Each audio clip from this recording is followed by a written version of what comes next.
नमस्कार। आज हम बात कर रहे हैं मध्य प्रदेश के छतरपुर में बागेश्वर धाम में जो एक दुखद घटना हुई हाल ही में। हमारे पास इस बारे में कई समाचार रिपोर्टें हैं, तो आज हम इन्हीं के आधार पर समझने की कोशिश करेंगे कि क्या हुआ, क्यों हुआ और क्या जानकारी निकल कर आ रही है।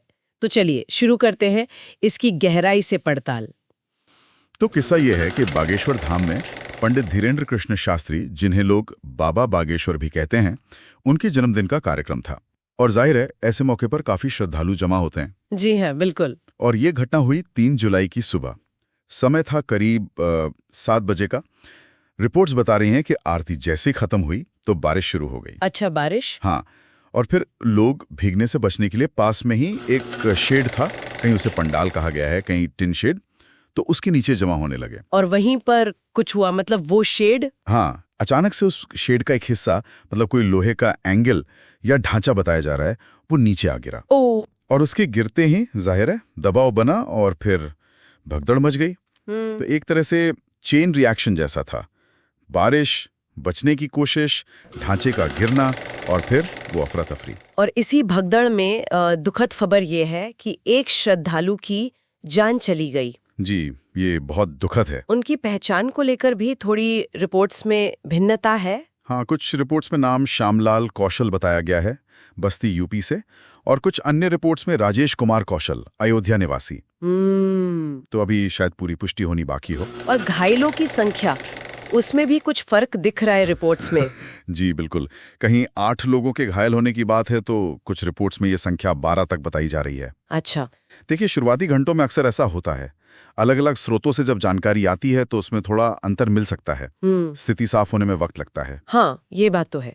अच्छा, तो जैसे ये हादसा हुआ, फौरन क्या कदम उठाए गए? प्रशासन वगैरह पहुंचा?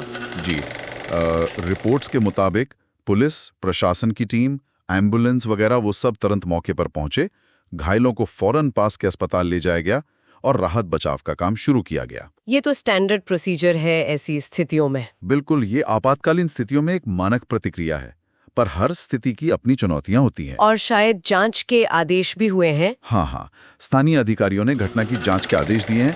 अब देखिए, ऐसी जांच में आमतौर पर यही देखा जाता है कि वो जो ढांचा गिरा उसकी क्वालिटी कैसी थी, भीड़ को मैनेज करने के इंतजाम क्या थे, और मौसम का जो रोल था उसको ध्यान में रखा गया था या नहीं। तो कुल मिलाकर बात ये हुई कि एक धार्मिक उत्सव का माहौल था जो अप्रत्याशित बारिश और शायद ढांचे की किसी संभावित कमजोरी की वजह से एक दुखद हादसे में बदल गया।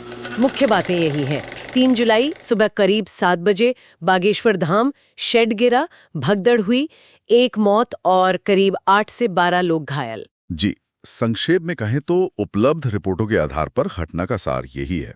पर देखिए, ये घटना सिर्फ एक हादसे तक सीमित नहीं है, ये एक बड़े सवाल भी खड़े करती है। जैसे कि जो बड़े धार्मिक या सामाजिक आयोजन होते हैं जहां इतनी भीड़ जमा होती है, खासकर जब वहां अस्थायी इंतजाम होते हैं जैसे ये शेड वगैरह, और मौसम का भी कोई भरोसा नहीं होता। हाँ, तो ऐसे में सुरक्षा के क्या इंतजाम हों, कैसे सुनिश्चित किया जाए कि सब सुरक्षित रहें, ये एक बड़ा सवाल है। बिल्कुल सही कहा। और आखिर में सोचने के लिए एक बात ये भी है कि चलिए, ढांचा क्यों गिरा इसकी जांच तो होगी, लेकिन क्या ये घटना हमें इस पर भी सोचने को मजबूर करती है कि जब इतनी बड़ी भीड़ कभी कभी अचानक ही जमा हो जाती है तो उसके प्रबंधन के लिए हम कितने तैयार हैं, और मौसम के अचानक बदलने जैसी स्थितियों से निपटने के लिए हमारी तैयारी क्या है? जी, ये व्यापक सवाल हैं जिन पर विचार करना जरूरी